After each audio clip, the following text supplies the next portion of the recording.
Good morning to all of you. Welcome back to my channel. अगर आपने subscribe नहीं किया है तो प्लीज सब्सक्राइब कर लीजिए ताकि आपको आने वाले टाइम पे नोटिफिकेशन मिल सके।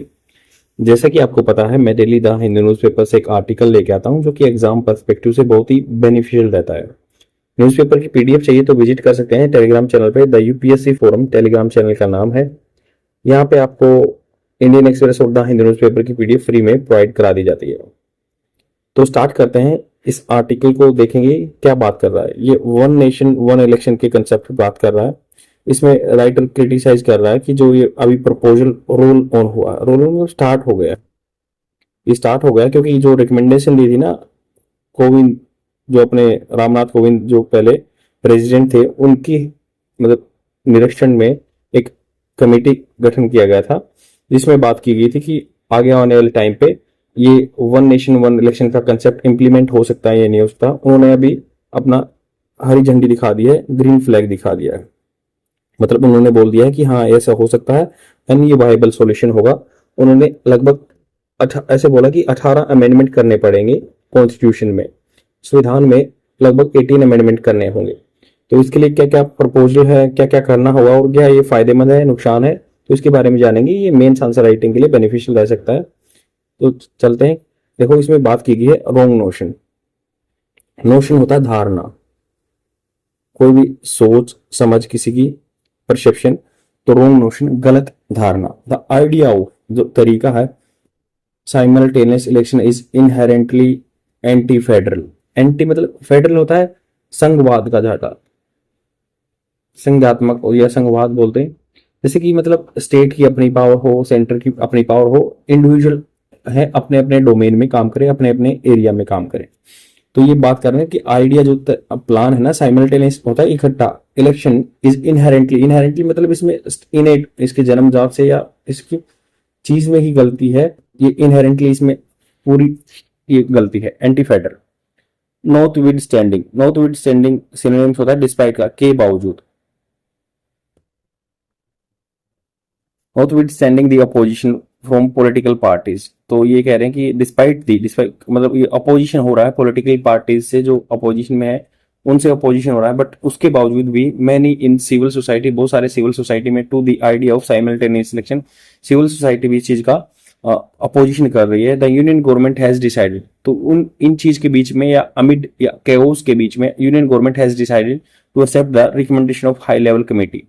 तो उन्होंने क्या किया, एक्सेप्ट किया है recommendation of the high level committee headed by former president Ramnath Kovind, जो कि हेडेड किया गया है former president Ramnath Kovind, to go ahead with same scheme, with this scheme. तो उन्होंने कहा कि प्रेसिडेंट रामनाथ कोविंद जो बोले टू गो, साथ में चलना, अहेड विद दिस स्कीम, इस स्कीम के साथ। उन्होंने कहा कि भाई हम इस स्कीम के साथ चलेंगे, कंटिन्यू करेंगे। द कमेटी एनविसाज्ड, एनविसाज होता है प्रीकल्पना करना, प्रिडिक्शन करना, ये अनुमान लगाती है, प्रिडिक्शन करती है साइमल्टेनियस लोकसभा इलेक्शन। तो देखो ये प्रेसिडेंट ने, जो पुराने प्रेसिडेंट है, उन्होंने कहा कि गो अहेड इस स्कीम के साथ जाएंगे और हो सकता है अभी ये कमेटी, जो कमेटी बनी थी, इन्होंने प्रीकल्पना की है simultaneous Lok Sabha and state legislative assembly, जो विधानसभाएं हैं, इलेक्शन के election at the first step, पहले स्टेप में इसमें होगा, फर्स्ट स्टेप में यहाँ पे होगा, followed by municipal and panchayat polls. उसके बाद क्या, municipal and panchayat polls within 100 days of the general election. General election हो गए, मतलब जो विधानसभा के और ऊपर लोकसभा के इलेक्शन या राज्यसभा के इलेक्शन हो जाएंगे 100 डे के बाद, जो है ये इंप्लीमेंटेशन हो जाएगा। In order to do so, ऐसा करने की वजह से, यहाँ पे बात हो रही है in order to do so, ऐसा करने के लिए government would need to get constitutional amendment to be passed. देखो यहाँ पे बात हुई इन ऑर्डर टू सो, ऐसा करने के लिए गवर्नमेंट वुड मतलब फ्यूचर में जरूरत होगी, संभावना हो सकती है, नीड टू, उसको जरूरत होगी, टू गेट, टू गेट मतलब प्राप्त करना, कॉन्स्टिट्यूशनल अमेंडमेंट एक्ट, मतलब ये है कि गवर्नमेंट को ऐसा करना होगा। Need to get, need to get का मतलब होता है, गेट को कैसे यूज करते हैं कि भाई वो खुद भी ना करे तो किसी से करवा ले, ऐसा काम होता है। तो ऐसे कहते हैं need to get constitutional amendment act to be pass, ये पास होने चाहिए in parliament and in the state legislative assembly, state legislative assembly. देखो जो फर्स्ट फेज में जो स्टेट लेजिस्लेटिव असेंबली में होगा, या जो ऊपर लोकसभा या राज्यसभा के इलेक्शन होंगे, इनके लिए स्टेट की परमिशन की रिक्वायरमेंट नहीं है, क्योंकि ये जो इलेक्शन कंडक्शन कराना इलेक्शन कमीशन ऑफ इंडिया का काम है, और जो कि आर्टिकल 3 to 4 के अंदर आता है। तो उसमें अमेंडमेंट करने की जरूरत नहीं है। जब बट ये जो स्टेट लेजिस्लेटिव असेंबली से नीचे म्युनिसिपल कॉर्पोरेशन के इलेक्शन होंगे, वहां पे स्टेट का डोमेन आ जाता है, जो कि स्टेट लिस्ट में काउंट होता है, जो अपना शेड्यूल 7 में लिखा गया है। तो उसके लिए हमें स्टेट का कंसेंट चाहिएगा, more than half of the states का कंसेंट, सहमति चाहिएगी कानून पास करने के लिए। लगभग इन्होंने कहा कि 18 अमेंडमेंट किए जा सकते हैं कमेटी ने। तो उसके लिए जैसे लगभग ऊपर बात करें तो आर्टिकल 83 जिसमें बात की जाती थी कंपोजिशन ऑफ द लोकसभा, 85 के बारे में बात करें तो 85 में बोला गया कि डिजोल्यूशन करना होगा लोकसभा राज्यसभा का, उसमें अमेंडमेंट है ये चाहिए। और 172 में बोला गया composition of state legislative assembly, तो 174 में बोला गया dissolution of the state legislative assembly, इनमें अमेंडमेंट चाहिए। आर्टिकल 83 में संविधान के, आर्टिकल 85 में, 172 में, 174 में, आर्टिकल 3 to 4 जो इलेक्शन कमीशन ऑफ इंडिया उसमें, और इसमें आपका representation of the people act 1951 जिसके थ्रू इलेक्शन का प्रोसीजर है, तो उसमें भी अमेंडमेंट करने की जरूरत होगी।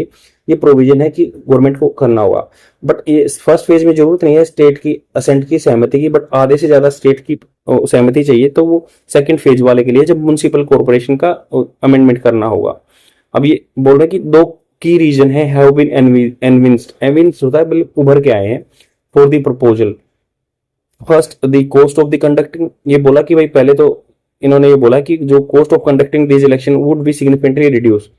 इन्होंने इस चीज को बोला, प्रोपोनेंट है इस चीज की, भाई कीमत घट जाएगी क्योंकि पूरे सालों इलेक्शन होते रहते हैं, पैसा ज्यादा खर्च होता है, तो गवर्नमेंट की कॉस्ट घट जाएगी इफ हेल्ड टुगेदर, इकट्ठे होते हैं। And second, not having simultaneous election has kept political party in prolong या प्रोट्रैक्टेड, मतलब लंबे टाइम के लिए कैंपेन मोड में रहते हैं, तो वो चीजें कम हो जाएंगी। इंपैक्टिंग गवर्नेंस को इंपैक्ट करते हैं, एंड लेजिस्लेटिव वर्क को या कानून बनाने के काम को हिंडर कहते हैं। तो ये 2 इन्होंने बात बोली, कम पैसा लगेगा और हम जो है कैंपेन मोड से दूर चले जाएंगे, और लेजिस्लेटिव वर्क अच्छा होगा, गवर्नेंस अच्छा होगा।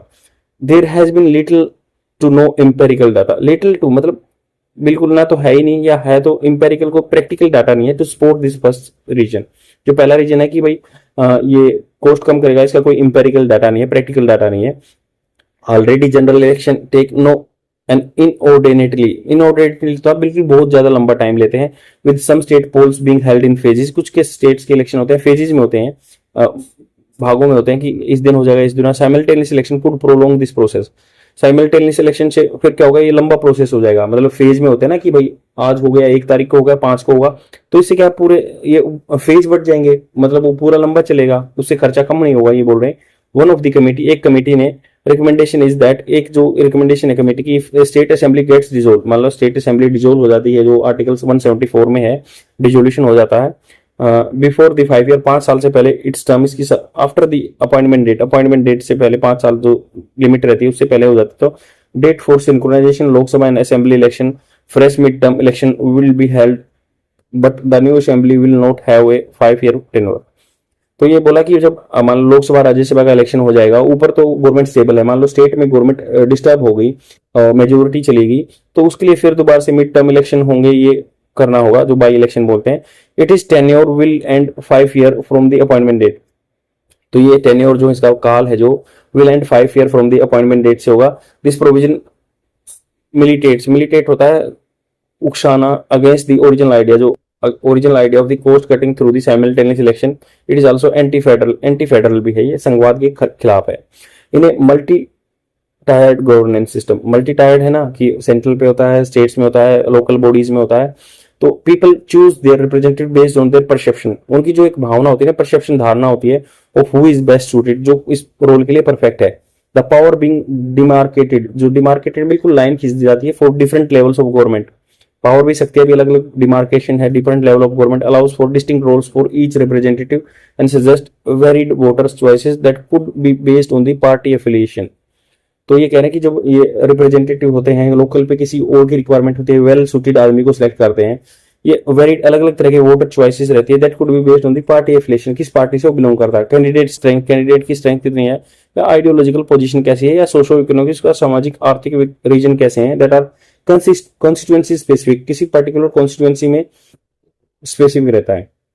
इन्होंने कहा कि नेशनल जो मान लो रोल है, देश के नाम पे नेशनल रोल है, वो प्रेसिडेंस ले लेगा, क्यों, प्राथमिकता दी जाएगी उसको। जैसे मान लो कोई फॉरेन पॉलिसी के बारे में नीति ली है सेंट्रल गवर्नमेंट ने, वो प्रीवेल करेगा। कॉन्स्टिट्यूशन जो कॉन्स्टिट्यूएंसी स्पेसिफिक मैटर है, किसी एरिया में गली नहीं बनी है, तो उसके चीज को नेग्लेक्ट कर दिया जाएगा, इसलिए ओवर पावर कर देंगे सेंट्रल गवर्नमेंट, जो सेंट्रल पार्टी है।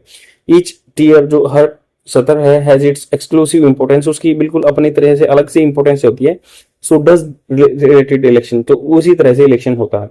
द सेकंड रीजन, दूसरा रीजन ये कि रिप्रेजेंटेटिव आर पेरिनियल, पेरिनियल मतलब पूरे साल, एनुअल कैंपेन मोड में रहते हैं, and therefore polls to every year should be held during the same period is probabilistic. तो ये कह रहे हैं कि भाई मतलब पेरिनियल लगातार बने रहते हैं कैंपेन मोड, इसलिए उस टाइम पे हर ईयर पे इलेक्शन होना उस सेम पीरियड में बहुत प्रोबेबिलिटी हो जाएगा। For one the nation representative party are forever in campaign mode is a consequence of the centralising tendency. तो कैंपेन मोड में रहते हैं ना, ये इसलिए रहते हैं क्योंकि ये सेंट्रलाइज टेंडेंसी है, केंद्रित कर देगा, और parties that are in power today, जो आज फिलहाल पावर में है टुडे में, उन्हीं के ऊपर पावर आ जाएगी, ये खुद ही अपने आप कैंपेन कर पाएंगे। Is not reflection of the extent electoral democratic system, ये डेमोक्रेसी को, लोकतंत्र को नेगलेक्ट कर रहा है ये चीजें। इनका ये कहना है कि जो मान लो नेशनल रिप्रेजेंटेटिव है अभी पार्टीज के, जो नेशनल लेवल पर रिप्रेजेंट कर रहे हैं, फॉर एवर कैंपेन मोड में रहेंगे, is a consequences of the centralising tendency. Campaign mode वाला सिस्टम है, सेंट्रलाइजिंग टेंडेंसी का, सबको केंद्रित करना चाहते हैं पावर में, वो parties that in power today, जो पावर में है, not a reflection of the extent electoral democratic system. Democratic system ऐसा नहीं कि वो कैंपेन मोड में रहते हैं।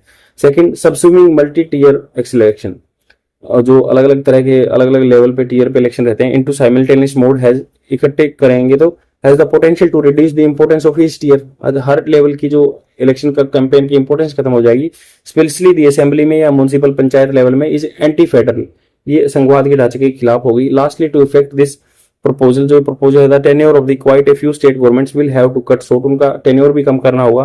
Parties and civil society sector committed to federalism must squarely reject, squarely बिल्कुल मतलब पूरी तरह से रिजेक्ट करना चाहिए this proposal by the union government, union government का प्रपोजल है जो, क्योंकि उसमें स्टेट की असेंट की जरूरत है। तो इसमें राइटर अपोजिट में बोल रहे हैं, बट ये बहुत सारे फायदे भी हैं कि कॉस्ट कटिंग होगी, बट यहाँ पे इशू भी आएंगे कि भाई कॉस्ट कटिंग तो होगी, उसमें क्या है, फेडरलिज्म को इशू आएगा, जो नेशनल पार्टी होगी उस पर वो ज्यादा प्रिवेल कर जाएगी, लोकल इशू इतने उभर के नहीं आएंगे। आई होप आपको समझ में आया होगा। अमेंडमेंट मैंने बताई दिए, जो जो अमेंडमेंट हो सकते हैं ये साइड में लिखे गए हैं। आज के लिए इतना ही, शेयर जरूर कर देना अपने फ्रेंड में और डेली देखते रहो। Thank you very much, bye.